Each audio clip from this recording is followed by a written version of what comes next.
मेरा नाम शकील है, मैं कराची में रहता हूँ। मैं कभी कराची से बाहर नहीं निकला। अचानक मेरे ज़हन में ख्याल आया क्यों ना लाहौर घूम कर आऊँ, लेकिन अचानक लॉकडाउन लग गया तो मैंने इरादा रोक लिया। फिर पता चला कि कोरोना वैक्सीन आ गई है और इसे लगवा कर अब जहाँ चाहें जा सकते हैं। मैंने सोचा लाहौर तो चला जाऊँगा, मगर वहाँ किसके घर ठहरूंगा, मेरा तो वहाँ कोई नहीं। फिर मुझे याद आया कि मेरी चची के रिश्तेदार वहाँ हैं और चची का नाम यास्मीन है। मैं चची के पास गया और बताया कि मैं लाहौर जाना चाहता हूँ, अब मेरे साथ चलें। चची ने जवाब दिया, अगर तुम्हारे चचा इजाज़त देंगे तो मैं चल लूँगी। मैंने चचा से पूछा कि मैं चची को अपने साथ लाहौर घुमा लाऊं। चचा पहले से ही परेशान थे क्योंकि उनका किसी और औरत से चक्कर था। चचा ने कहा, कितने दिन के लिए जा रहे हो? मैंने कहा, सिर्फ 10 दिन के लिए। चचा ने कहा, कोशिश करना, ज़्यादा दिन लगाना। ये सुनकर मैं परेशान हो गया। मैंने पूछा, आप ऐसा क्यों कह रहे हैं? चचा ने बोला, मैं वैसे ही इससे तंग हूँ, तुम इसे 15 या 20 दिन के लिए ले जाओ। खैर, मुझे इससे क्या लेना देना। मैंने चची से कहा, चचा ने इजाज़त दे दी है, अब आप मेरे साथ लाहौर चली। ये सुनकर चची के दिल में हलचल मच गई क्योंकि चची भी चचा से बहुत तंग थी। चचा इसे कहीं घुमाने नहीं ले जाता था। चची बस घर में अपने बच्चों के साथ रहती थी। चची का बेटा शादीशुदा है मगर उसकी कोई औलाद नहीं। चची की उम्र और मेरी उम्र में 10 साल का फ़र्क है। मैं 30 साल का हूँ और चची 40 साल की है, मगर लगता नहीं कि चची 40 की है, चेहरे से लगती है 28-30 की। फिर हम दोनों ट्रेन की तरफ चल पड़े। रात की 2 टिकटें बुक कराई थीं। कोरोना से जान छटने का पहला महीना था। इस वक्त ट्रेन में बहुत कम लोग थे। जिस डब्बे में हम थे वहाँ कोई भी नहीं था, बिल्कुल डब्बा खाली था। मैंने उधर उधर नज़र दौड़ाई, कोई भी नहीं था। मैंने सोचा ये तो बहुत अच्छा हो गया। फिर सोचा हो सकता है ट्रेन आगे स्टॉप पर रुकेगी, शायद वहाँ से लोग बैठे, मगर ट्रेन रुकी। हमारे डब्बे की तरफ कोई भी नहीं आया। चची ने मुझसे पूछा, तुम लाहौर क्यों जा रहे हो? मैंने जवाब दिया, मैं देखना चाहता हूँ लाहौर कैसा शहर है। चची ने कहा, ठीक है, मैं तुम्हें अपने रिश्तेदारों से मिलवाऊंगी। मैंने कहा, अब लाहौर झूमी हुई है? चची ने कहा, हाँ, बहुत बार झूमी हूँ, हर जगह देखी है,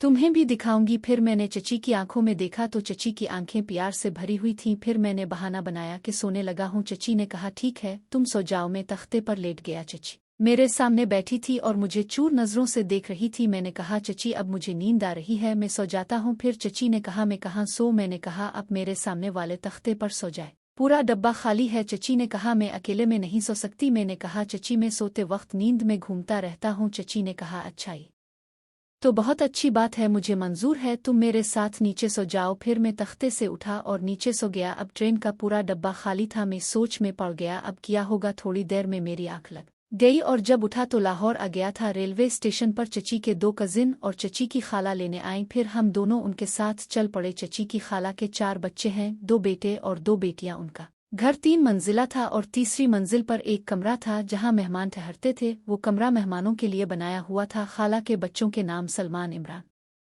सदरा और मलिका थे। जब हम उनके घर पहुंचे तो दोनों बहनें हमारा इंतजार दरवाजे पर कर रही थीं। चची की खाला की दोनों बेटियां शादीशुदा थीं। चची आगे बढ़ी और दोनों से हाथ मिलाया। अब मेरी बारी थी। मैंने भी दोनों बहनों से हाथ मिलाया और जैसे ही मैंने मलिका की तरफ देखा, वो बहुत ही खूबसूरत थी, सफ़ेद रंगत और पुरकशिश जिस्म था उसका। फिर चची की खाला ने कहा, थक कर आए हो, आराम कर लो, बाकी बातें बाद में करेंगे। हम दोनों ऊपर चले गए, वहां कमरे में जाकर बैठ गए। फिर चची ने मेरी तरफ खतरनाक नज़रों से देखा और बोली, तैयार हो मेरी जान? मैंने कहा, अभी नहीं, रात को अभी आराम करते हैं। जैसे ही मैं अपनी जगह से उठा, अचानक मलिका आ गई और वो हम दोनों को देख रही थी। फिर चची से कहा, यास्मीन ये कौन है? चची ने मेरी तरफ देखकर कहा, ये मेरा देवर है और कनवारा है। ये लोग मुझे नहीं जानते थे क्योंकि चची की खाला चची की शादी में नहीं आई थी और ना ही वो हमें जानती थी, मगर मलिका का शक बिल्कुल निशाने पर लगा क्योंकि चची मेरे साथ चिपक कर बैठी थी, इसलिए इसने सवाल किया, ये कौन है? फिर चची मेरे पास से उठी और मलिका के पास जा बैठी। मलिका ने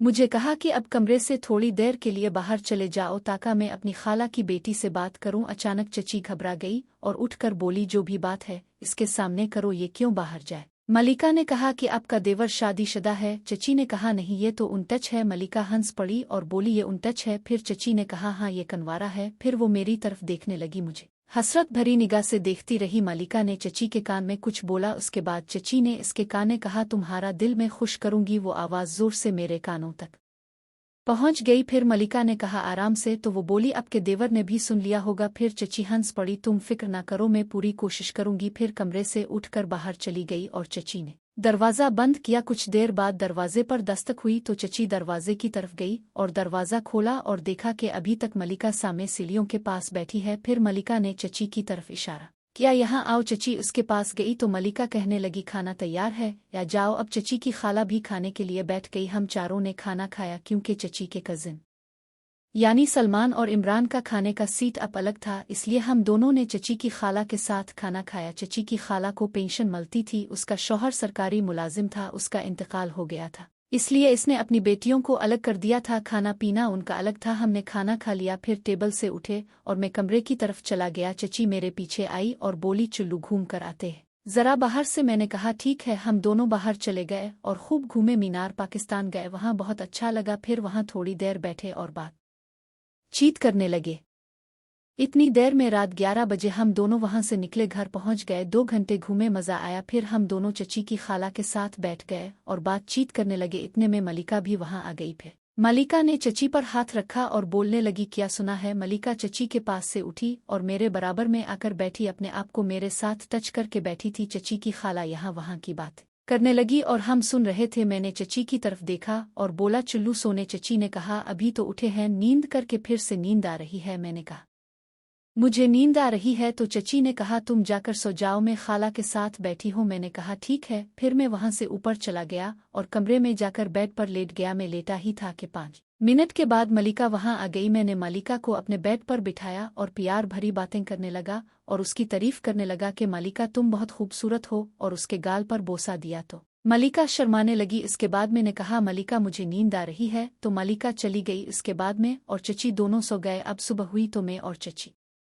दोनों एक साथ सो रहे थे। चची की आँख खिली तो चची के चेहरे पर मुस्कुराहट थी और बोली गुड मॉर्निंग मेरी जान। फिर मैंने जवाब दिया गुड मॉर्निंग। फिर चची थोड़ी देर लेटी रही और मेरी तरफ देखने लगी और बोली पता नहीं कौन सी दुआ कबूल हुई है जो तुम मुझे मिले। ये बोलकर अपनी जगह से उठी और बाथरूम की तरफ चल पड़ी। मैं भी उठकर बैठ गया। इतने में चची की खाला ऊपर आई, मुझे देखा और बोली यास्मीन कहाँ है। मैंने कहा क्या हुआ खाला मुझे बताओ। फिर खाला ने कहा नहीं वो यास्मीन से कुछ काम है। ये बोलकर खाला बैठ गई। इतनी देर में चची यास्मीन बाहर आई और बोली खाला खैरियत है। खाला अपनी जगह से उठी और आगे बढ़ी। चची के कान में कुछ बोलने लगी। मुझे थोड़ा सा शक हो गया कि मुझे लगता है मलिका को कुछ हो गया है। थोड़ी देर के बाद वो चली गई। फिर चची मेरे पास आकर बैठी और परेशान लगी। मैंने पूछा क्या हुआ है जानी। चची ने जवाब दिया यार मसला खड़ा हो गया है। मैंने कहा कौन सा मसला। फिर चची ने बोला मलिका को उल्टियाँ आ रही हैं सुबह से, इसलिए खाला मेरे पास आई और बोली मेडिकल से पट्टी लेकर आओ। मैंने चची यास्मीन से पूछा ये पट्टी क्या चीज़ है। चची ने बोला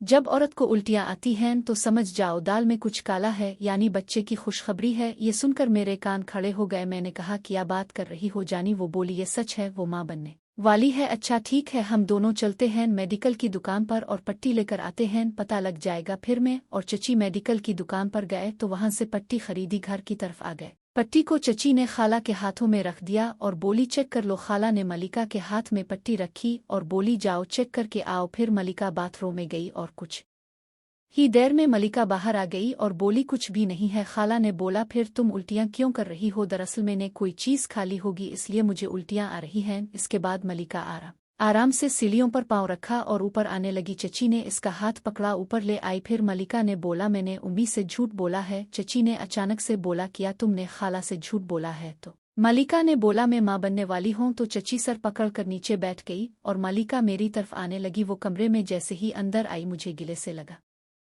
दिया और मेरे कान ने बोला तुम पापा बनने वाले हो। इसके बाद चची कमरे के अंदर आई और बोली क्या बातें चल रही हैं। फिर मलिका ने कहा ये हमारे आपस की बात है क्यों जान। ठीक बोला मैंने इसकी हाँ में हाँ मिला दी। फिर मलिका कमरे से चली गई और चची ने मुझसे पूछा मलिका ने क्या कहा। मैंने बोला वो बोल रही है कि मैं इस बच्चे का बाप बनने वाला हूँ। अच्छा तो तुम्हें भी बता दिया है। मैंने कहा हाँ और बाहर आ गए। फिर हम दोनों नीचे की तरफ चल पड़े। जब नीचे उतरे तो खाला ने चची से कहा नाश्ता तैयार है। तो खाला ने कहा हाँ तैयार है, आ जाओ नाश्ता कर लो। फिर हम दोनों ने नाश्ता किया। चची ने खाला से पूछा मलिका कहाँ है। खाला ने जवाब दिया मलिका अपने कमरे में सो रही है।